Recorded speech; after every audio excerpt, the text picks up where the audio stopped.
Bueno, pues empezamos. Pues venga, vamos a ello. Bueno, venga. Estamos con Daniel. Temporada 1, episodio 3, empezamos. ¿Haz una palmada o algo? Vale, venga. Temporada 1, episodio 3, empezamos. Ahora sí.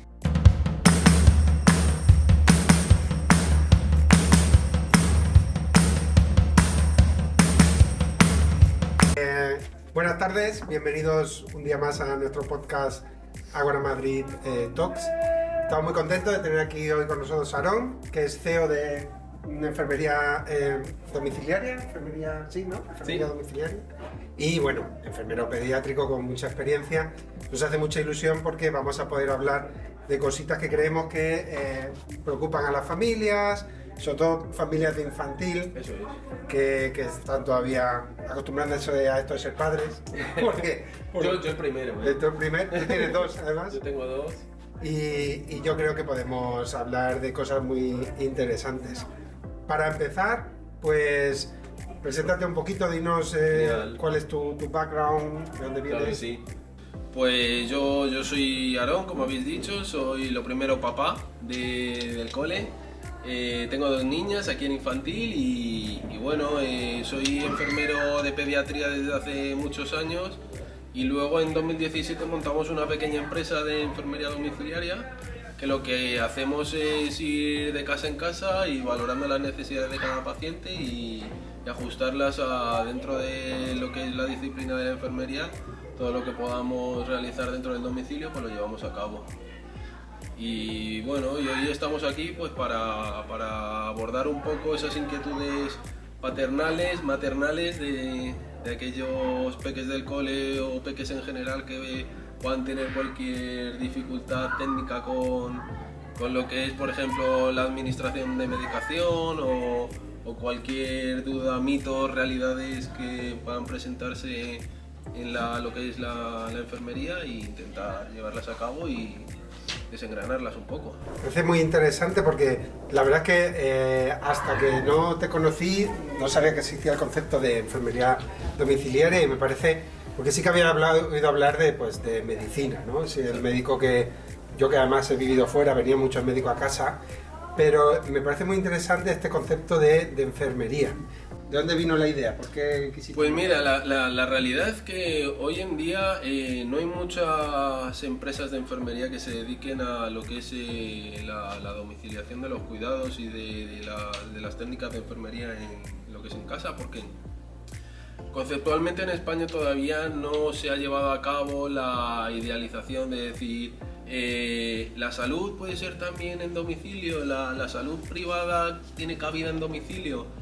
Entonces, es verdad que en otros países, a nivel Estados Unidos, lo tienen muchísimo más conceptualizado porque viven por y para una sanidad privada. Entonces, todo lo que es la domiciliación de los cuidados en otros países está mucho más aceptada, más globalizada, incluso la usan a diario.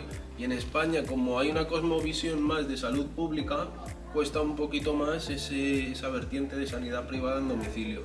Entonces, la idea surgió de ese déficit que existía en la población acerca de un poscuidado operatorio, una necesidad de analgesia, una necesidad de valoración de una herida principalmente en domicilio. Pues ante esa necesidad surgió la empresa de enfermería domiciliaria y la verdad que está yendo fenomenal, tiene mucha cabida. Atendemos pacientes que puedan estar en casa y no puedan salir de casa, como pacientes mayores, encamados, pacientes que simplemente les da miedo lo que es el ponerse una heparina, pacientes que bueno, simplemente tienen dolor y no quieren ir a un centro de salud porque les supone un esfuerzo superlativo. Nos contratan y nosotros la verdad que estamos teniendo muchísima cabida en este sector. A la hora de... Pues claro, yo vengo de una generación en la que todo se curaba igual. O sea, cuando éramos niños, pues nada, era todo metformina y a correr. Pero claro, conforme avanzó la ciencia se ha visto pues, que hay barbaridades ahí. ¿Qué consejos le puedes dar tú a familias a la hora de... Pues claro, los peques como que están muy reacios a la hora de que le administren cualquier pues como que le curen una herida, tal. Exacto. ¿Qué consejo dirías tú a familias? Lo que es en el cuidado de las heridas, se lleva un poco también, se puede extrapolar como a la administración incluso de medicación o al uso de cualquier técnica de enfermería en el niño. Lo principal, bajo mi punto de vista, que hay que tener en cuenta es hacer que el niño banalice lo que son los utensilios y las herramientas de enfermería, como en su día a día. Por ejemplo, que las utilicen para jugar, que utilicen una jeringa en la bañera, que les demos con un poquito de agua con una jeringa, que un día cambiemos una textura y pongamos un yogur, que otro día utilicemos un puré, por ejemplo, y ellos sepan identificar la jeringa como algo positivo. Que no le identifiquen siempre como algo negativo, estoy malo, ya viene la jeringa con la medicación, sino que en el día a día ellos simplemente con su papá, con su mamá, jueguen un día con una jeringa con agua, otro día, hoy te voy a dar el yogur con jeringa, por ejemplo, y ellos lo ven como algo positivo e incluso algo divertido. Que yo, por ejemplo, con mi hija juego muchas veces a los médicos. ¿Y qué hacemos? Pues le presento el fonendo, le enseño, pues esto es para escuchar el corazón. Mira, póntelo tú y escúchalo. Entonces, ella ya ese objeto sabe para qué sirve. Incluso un otoscopio, que puede ser en un centro de salud una cosa peligrosa para un niño porque lo identifica como ¿qué me van a meter en el oído? Si tú previamente ya has jugado con ellos y poquito a poco se lo acercas al oído, otro día ya le tocas, otro día ya se lo metes. Entonces poquito a poco el niño ya sabe que eso es indoloro, que se lo pones en el oído y es una cosa incluso divertida, y cuando va al centro de salud, por ejemplo, mi hija va al centro de salud y sabe todos los aparatos para qué sirven. Claro, entonces ella tiene enchufe. Entonces ella ya sabe, ahora me van a medir el corazón, ahora me van a ver el oído, ahora, por ejemplo, no lo sé, el palito de la boca. Sabe para qué sirve, entonces sabe que como no le van a hacer daño y no le duele, ella no tiene ese sentimiento de tengo miedo. Y con la jeringa igual, yo le doy ya la jeringa con la medicación y ella se lo toma solo, porque incluso los medicamentos, aunque no lo pensemos, están buenos. Los de los niños. Porque llevan mucho azúcar y están hechos para que uno sepa a fresa, otro sepa a naranja, otro sepa a regaliz, por ejemplo. La amoxicilina clavulánico sabe a regaliz. Eso lo sabemos todos los enfermeros de pediatría porque lo hemos probado, ¿no? Entonces al final el niño, si identifica diferentes texturas provenientes de la jeringa, no lo ve como algo negativo. Entonces, con respecto a las heridas pasa un poco lo mismo. Si tú sabes identificar que es una gasa, sabes identificar que el betadine es una cosa inocua, pues al final el niño, de hecho hay tiritas súper chulas de colores, de Spiderman, de no sé qué, que puedes familiarizarte con ellos. Interesante, fíjate, a raíz de lo que dices, yo cuando recién llegado a Singapur, a mi hija le detectaron pues que aquí tenía un higroma que tenían que operarla. Entonces recuerdo que además me impactó mucho, que ahora ya es más común en España, pero de aquellas, digo, hace 15 años no era tan común. Ella entró al quirófano andando. O sea, la doctora iba vestida como con muchos colores, una de las enfermeras iba tirándole pompitas, ella iba jugando y iba entrando como... Claro, ella iba a jugar, era así de alta, o sea, y justo lo que dices tú. Ella no lo vio como algo agresivo. Exacto. No es el blanco me meten en la camilla, eso es importante, sino que iba jugando, luego estuvieron jugando y con la anestesia pues ya se quedó dormido. En muchos hospitales han puesto la iniciativa de entrar al quirófano con coches. Entonces, de estos coches eléctricos que les metes y son de 4 voltios, de 6 voltios, entonces se meten en el quirófano, van ellos conduciendo y lo viven como una experiencia positiva, no lo viven. Entonces, es muy importante que esa cosmovisión del niño, sobre todo en edades tempranas, pues cambie y la hagamos cambiar como lo que tú dices, que no sea me meto en la cama, me arropo, solo veo luces. Entonces, al final, adaptarnos a sus circunstancias y a su cosmovisión también es importante, claro que sí. Y me interesa mucho en esto también, yo creo que de cara a familias con niños pequeñios, desdramatizar un poco el tema enfermedades, porque el ser humano enferma. Exacto. Y es normal cuando son pequeños, eso todo en los colegios lo vemos, que es raro la semana que no hay 4 o 5 niños totalmente que estén enfermos. Entonces, ¿qué consejo darías tú? O sea, más que nada para desdramatizar, o sea, tranquilos, estos son los pasos que tenéis que seguir. Yo el principal consejo que te puedo dar es esperar 5 días. esperar 5 días. Un niño que está malito durante 5 días es un proceso totalmente normal. Es un niño que está malito con fiebre, con mocos, principalmente los motivos pueden ser 3: oído, garganta o infección urinaria. Entonces, al final siempre se pueden escapar de esas 3, pero casi siempre esas 3 van vinculadas.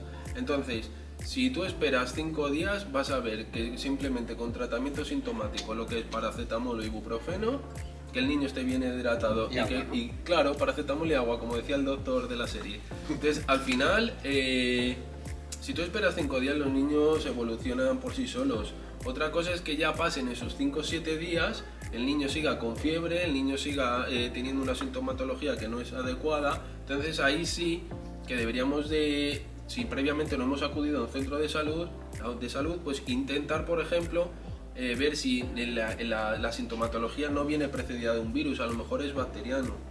Si ya es bacteriano, lo que sí que se trata ya es con antibióticos. Luego veremos sobre mitos y realidades que hemos traído, diferenciar un poco de lo que es un virus, de lo que es una bacteria y cómo se trata cada una. Pero la principal recomendación que yo puedo dar es tratar la sintomatología con paracetamol o con ibuprofeno, o alternarlas incluso, y esperar de 3 a 5 días a que el niño propiamente evolucione. Y no tener miedo a la fiebre, porque la fiebre al final, también hablaremos luego de ella, la fiebre es un indicador, no es una enfermedad propiamente dicha. Eso me parece muy interesante, me parece que lo primero que hacemos los padres, venga, pero tal, que baje la fiebre. Total. O sea, es fundamental que no haya fiebre. Exacto. Pero es que igual la fiebre te está diciendo algo que necesitas saber, ¿no? Exacto. Entonces, háblanos un poquito de esos mitos. Sí, pues mira, hemos traído hoy al podcast 5 mitos, y en esos 5 mitos vamos a ir desgranándolos. El primer mito que hemos traído es que el resfriado se cura con antibióticos, ¿vale? Esto tiene parte de verdad y parte de mito. En el sentido de que los resfriados se curan con antibióticos los que vienen de origen bacteriano, que son el mínimo porcentaje. Normalmente un 80% de los resfriados son de origen vírico. Entonces los origen víricos se tratan, como tú has dicho, con paracetamol o ibuprofeno y alternándolo, porque vamos hacia la sintomatología, que es la fiebre, el malestar y todo eso. Entonces, todo lo que viene de origen vírico lo tratamos simplemente con paracetamol y ibuprofeno.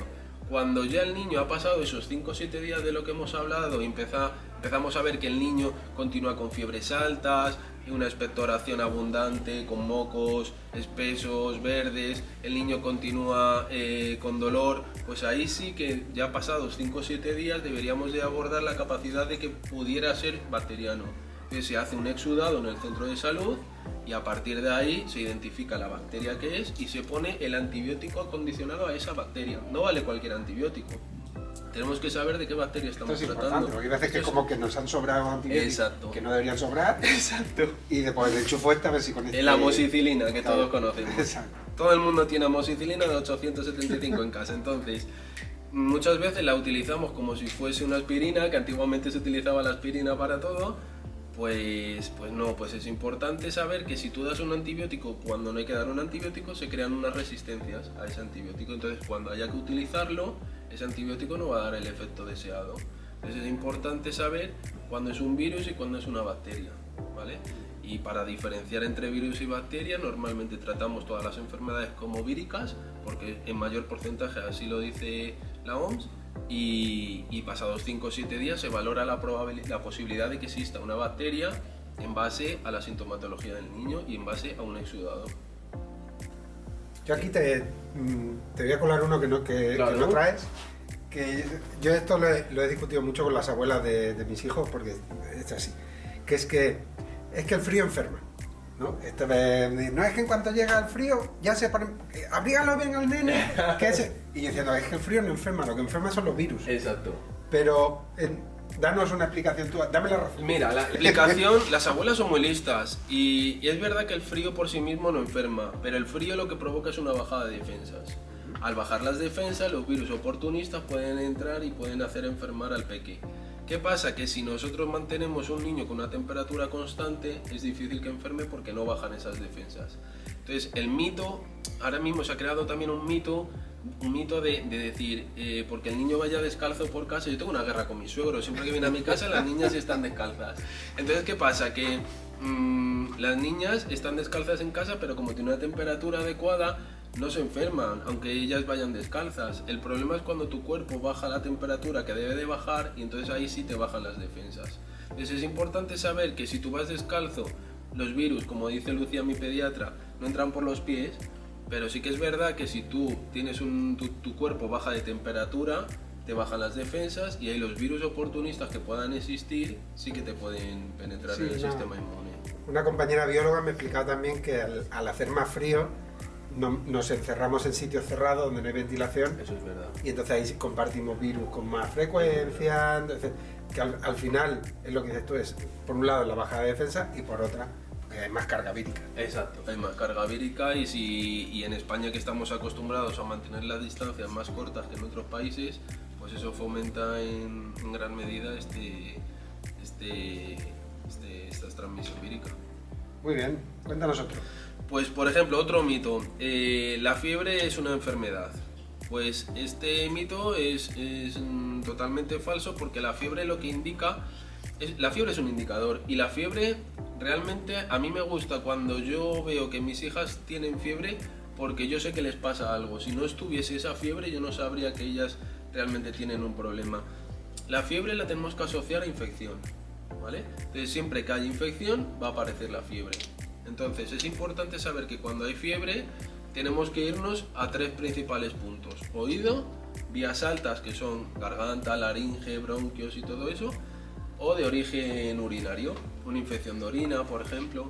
Entonces siempre que tengamos fiebre es importante que esos tres aparatos del cuerpo estén controlados, porque el origen puede ser uno de esos 3. En un primer momento el urinario, por ejemplo, es muy fácil de saber cuando es urinario, porque el niño se queja de disuria, que se llama, que es dolor cuando orina, eso es. Poliaquiuria, que es cuando, por ejemplo, va muchas veces al baño. Si va muchas veces al baño y hace poca cantidad de orina, eso es un síntoma de infección. Dolor al orinar, como hemos dicho, y la fiebre. Entonces, en esos 3 síntomas es importante ir al centro de salud, que nos hagan una tira de orina, y ahí se ve si hay nitritos, neutrófilos o cualquier presencia de bacterias en la orina, y ahí ya se puede hacer un análisis de orina y se ve la bacteria que hay y se trata. Otro foco de infección, como hemos hablado, es de vías altas, que casi siempre es de origen vírico. Y otro foco de infección es el oído. El oído también es fácil de saber, porque normalmente el oído va asociado a infecciones relacionadas con los mocos. Cuando un niño ha tenido, por ejemplo, durante 3-4 días mucosidad y ya vemos que el niño está bien, que empieza a mejorar, pero de repente aparece fiebre, ese es el momento de valorar el oído. ¿Por qué? Porque durante 3-4 días ha estado con mocos, esos mocos se han ido al oído a través de la trompa de Eustaquio, entonces se han acumulado los mocos en el oído y se han infectado. Entonces, ¿qué pasa? Que es importante saber, cuando veáis que vuestro hijo, por ejemplo, no tiene ninguna sintomatología, simplemente fiebre, casi siempre viene del oído, porque no tiene mocos, no tiene tos, no tiene dolor al orinar, pero siempre nos olvidamos del oído. Qué interesante. Yo tuve un caso con esto, que además es algo que queríamos hablar después, pero te lo saco ya, que fue una convulsión febril de mi hijo, el mayor, que me dio un susto. Sí, me lo imagino. Increíble, y luego resulta que es algo muy común. O sea, empecé a preguntar y a muchas familias le había pasado. Explica un poquito qué es la convulsión febril. Pues mira, las convulsiones son de varios tipos. Están las convulsiones patológicas procedentes de epilepsia, que no es el caso, y luego las convulsiones febriles, que van asociadas a una temperatura no necesariamente muy alta, pero sí que son a partir de 37,5. Entonces, pues bueno, pues es una contracción muscular tónico-clónica del niño. Hay varios tipos de convulsiones, pueden ser crisis de ausencia mismamente, que se quedan mirando a un punto y no se mueven, y luego ya están las tónico-clónicas, que las que todos conocemos, de niños pues moviéndose espasmos, ojos en blanco, ojos sin Qué susto. Sí. Perdón. Y bueno, esas convulsiones duran entre 5 y 10 minutos, y es importante sobre todo mantener al niño boca arriba o de lado, sobre todo de lado, por si se produce una se producen secreciones o vómitos o cualquier cosa que pueda salir de la boca, siempre que esté de lado para que no se broncoaspire, eso es muy importante. Y mantener al niño en una posición cómoda para evitar que se dé golpes.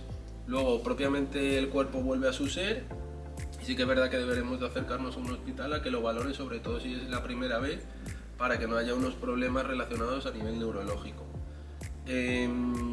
Y bueno, la verdad que es más impactante de lo que realmente preocupante es las propias convulsiones. Mi hija Ariadna las tuvo también con 8 meses y también nos dio un susto tremendo. Por eso te he dicho que me puedo imaginar lo que te pasó. Sí, a nosotros porque nos dijeron que le pusiéramos toallas húmedas también alrededor al bebé y... Nosotros cogimos el coche y salimos disparados, la verdad, porque una cosa es ser padre y otra cosa es ser enfermero. Entonces, cuando eres... Una cosa es lo que digo. Exacto, una cosa es lo que digo y otra cosa es lo que hago, porque es verdad que también Ariadna nació en el coche y cuando íbamos de camino al hospital, pues bueno, yo tenía la sensación de que podía perder a mi hija, porque no es lo mismo, aunque tú seas enfermero, tienes unos recursos y unos medios en un hospital que no los tienes en un coche. Entonces, al final, la capacidad de padre por un lado y la de enfermero por otro es diferente. Entonces, la gestión de las situaciones no se gestiona de la misma manera. Bueno, una niña que nace en un coche. Sí. Pues llegamos al final, nos han quedado todavía cosas que hablar, o sea que podríamos otro día seguir hablando. Claro. y Claro quedar. que sí. Mil gracias a Aarón por Nada. venir, mil gracias a todos los que nos han escuchado o visto y os esperamos en el próximo capítulo en un par de semanas. Ha sido un placer. Gracias, Ha sido un Aarón. placer. Muchas gracias.